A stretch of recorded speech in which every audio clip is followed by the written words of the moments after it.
Very very good afternoon everyone. मेरा नाम मुबशरीन है। हम अपने कोर्स में टैली प्राइम का कोर्स कर रहे हैं। उसमें पेरोल हमारा चल रहा है टैली प्राइम में। लास्ट वीडियोस में मैंने आपको पहले अर्निंग पे हेड्स क्रिएट करना बताया था, वो किस किस के अंडर में आते हैं उनकी पूरी डिटेल समझाई थी हमने, कैसे हम करते हैं अर्निंग पे हेड्स को, हम कैसे क्रिएट करते हैं। फिर उसके बाद अर्निंग पे हेड्स क्या होती है वो समझा था। फिर डिडक्शन पे हेड्स क्या होते हैं पेरोल में, और जनरल डिडक्शन पे हेड्स क्या थे वो हमने समझा था। और हमने इसे क्रिएट करना समझा था लास्ट वीडियो में कि जनरल डिडक्शन जो होता है उसे कैसे क्रिएट करते हैं। कैंटीन और एडवांस सैलरी का हमने क्रिएट किया था। और आज हम स्टैट्यूटरी डिडक्शन में करेंगे। और ये हम कुछ स्टैट्यूटरी डिडक्शन है जो कटती है हमारी सैलरी से, मतलब हमारी सैलरी को इफेक्ट करते हैं, मतलब हट जाती है, एक माइनस करके हमें सैलरी से मिलती है। जैसे ईपीएफ एम्प्लॉय प्रोविडेंट फंड हो गया, ईआईएस हो गया, ईएसआई। आप पीएफ भी लिखेंगे तो कोई दिक्कत नहीं है, पीएफ भी लिख सकते हैं। एम्प्लॉय प्रोविडेंट फंड ये फिक्स्ड होता है सैलरी में। कंपनी के ऊपर है कि ये कौन सा यूज करती है। 12% करती है ये। फिर जो ईएसआई है, एम्प्लॉय स्टेट इंश्योरेंस है, एनपीसी नेशनल पेंशन स्कीम है, और फिर प्रोफेशनल टैक्स। अब इसे हमें टैली प्राइम में कैसे करेंगे वो देख लेते हैं। क्रिएट में जाके पे हेड्स पे जाना है, क्रिएट करते हैं प्रोविडेंट फंड।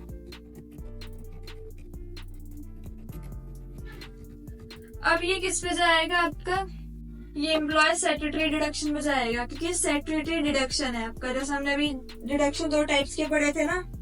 फिर ये स्टैट्यूटरी पे टाइप्स पूछता है कि आपका स्टैट्यूटरी पे टाइप्स किस डिडक्शन में से, एम्प्लॉय स्टेट इंश्योरेंस है या इनकम टैक्स से क्या है। तो ये हमारा पे अकाउंट मतलब पीएफ है, तो हम पीएफ अकाउंट नंबर पे डालेंगे। फिर ये आपका क्या है, अंडर किस में जाएगा ये आपको ये बताना है। यहाँ पे 2 ऑप्शन मिलेंगे आपको, तो हम इसे करंट लायबिलिटीज में लेंगे। करंट लायबिलिटीज में लेने के बाद ये सैलरी को इफेक्ट करता है, हाँ करता है, प्रोविडेंट फंड आ गया। और ये यहाँ कैलकुलेशन टाइप और कैलकुलेशन पीरियड ये ऑटोमेटिक अपने आप ले लेगा इसे। जो इसका कैलकुलेशन टाइप है वो कंप्यूटेड वैल्यू है, और जो इसका कैलकुलेशन पीरियड है वो मंथ है, और राउंडिंग में नॉर्मल राउंडिंग लिमिट 1। फिर इसे हम स्पेसिफाइड फॉर्मूला करेंगे। फॉर्मूला का यूज क्यों करते हैं मैंने आपको पहले ही बता चुका है। और आप जैसे कि एक्सेप्ट कराएंगे तो आपके सामने ये विंडो आ जाएगी। तो आपको यहाँ से लेना क्या है, आप बेसिक सैलरी ले सकते हैं या फिर डीएनएस अलाउंस भी ले सकते हैं।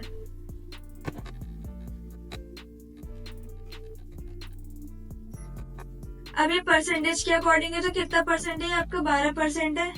फिर ये आपका पीएफ का डिडक्शन क्रिएट हो जाएगा। अब नेक्स्ट है हमारा employ state insurance, ESI create करेंगे।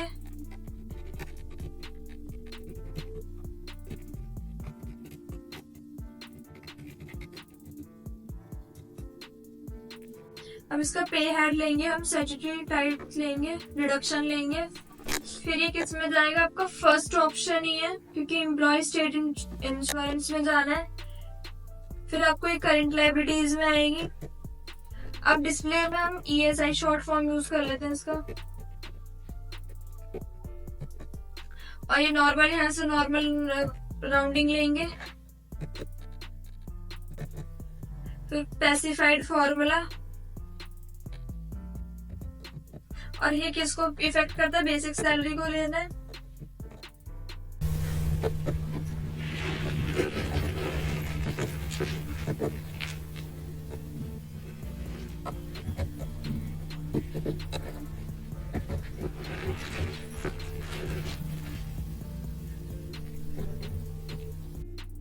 और भी पीरियड्स आप ले सकते हैं इसमें, जैसे डीएनएस अलाउंस होगा, मतलब डीएल, आप डीएनएस अलाउंस ले लें, हाउस रेंट अलाउंस ले लें, या कन्वीनियंस अलाउंस, इन सब में आप ईएसआई ले सकते हैं अगर आपको देनी है तो। अब पहले इसका परसेंटेज लेना था। अब मेरे से 2% ही हो रहा है हमारा।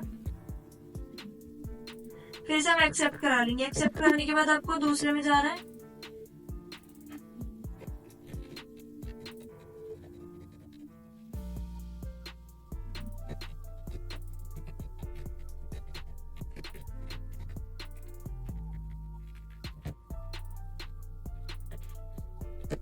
फिर स्टैट्यूटरी डिडक्शन में जाएगा ये। फिर ये employ pension national pension scheme 2, ये 2 टाइप्स की होता है। अगर आपकी कंपनी टियर 1 दे रही है तो टियर 1, अगर सेकंड दे रही है तो सेकंड लेना है। फिर करंट लायबिलिटी, फिर इसका जो नाम क्या देना है, NPS ऑटोमेटिक आ गया। फिर computer value,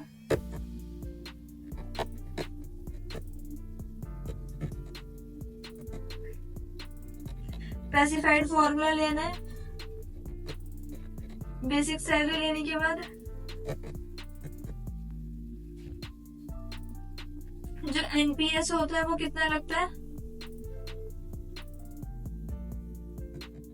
percentage.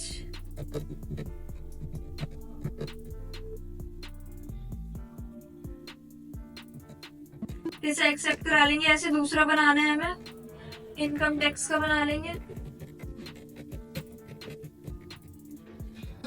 Saturday deduction में वो आपका इनकम टैक्स लेना है।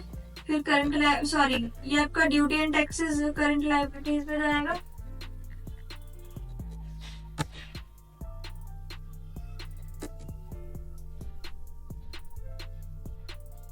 कैलकुलेशन टाइप में ये पर इनकम टैक्स स्लैब ले लेता है। फिर आपको इसे एक्सेप्ट करा लेना है।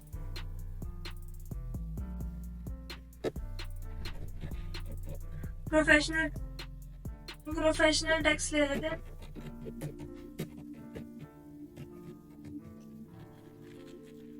ये पे हेड्स पे डिडक्शन, सैटरडे डिडक्शन में। अब फिर यहाँ पे जाएगा प्रोफेशनल टैक्स। इसका रजिस्ट्रेशन नंबर देना होता है। फिर करंट लायबिलिटी, फिर एज कंप्यूटेड मंथ रहेगा, नॉर्मल राउंडिंग लेनी है। फिर 1।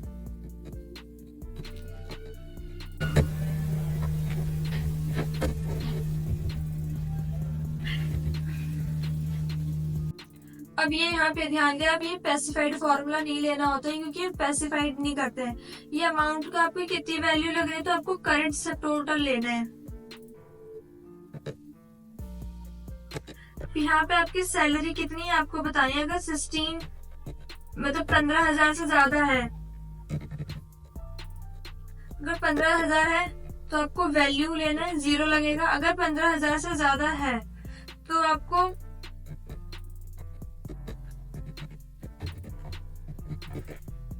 अगर 15,000 से ज्यादा तो आपको 150 इसमें चार्जेस लगता है। फिर ये एक्सेप्ट। अब डिडक्शन की जितने भी पे हेड्स थे अपने वो सारे क्रिएट कर ले हैं। आई होप आपको ये समझ में आया होगा। वीडियो अच्छी लगी तो लाइक एंड सब्सक्राइब करें, या इससे रिलेटेड कोई भी क्वेश्चन या क्वेरी है तो कमेंट सेक्शन में पूछ सकते हैं। इस वीडियो के बारे में आपकी क्या राय है, हमें नीचे कमेंट सेक्शन में बताएं। वीडियो को अपने दोस्तों के साथ शेयर करें। कृपया चैनल को सब्सक्राइब करें। धन्यवाद।